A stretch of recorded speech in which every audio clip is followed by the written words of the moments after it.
in terms of those institutions, and what other institutions do you think may be necessary going forward?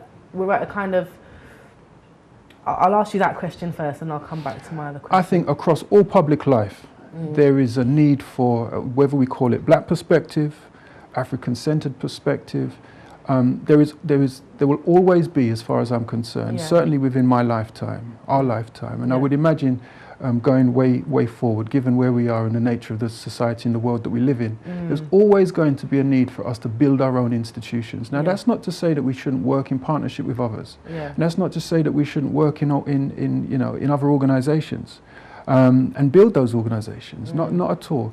But we're talking about the particular perspective, set of conditions. We're talking about empowerment, and a people rising up and developing and establishing and maintaining the institutions that we think that we need to establish.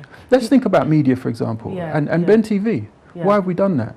Why have we done that? It's in response to and in relation to, the mainstream, right? There's a need. We could say the same about newspapers. We could say the same about the world of arts, heritage, through education, through public life. There's always a need for us to say, hang on a second, until we get equalities right, until we get race relations right, we will have a need. And not even just that, because I suppose loads of other communities, whether it's the Jewish communities, the Asian communities, they have their own media outlets, their own papers, and it doesn't. There's no issue with that, there's no kind of issue with that. So from our perspective, it shouldn't really be an issue. It shouldn't be. It shouldn't be. It should be a natural cause of events, that we get to a point where we say we have choices. We have choices whether we want to,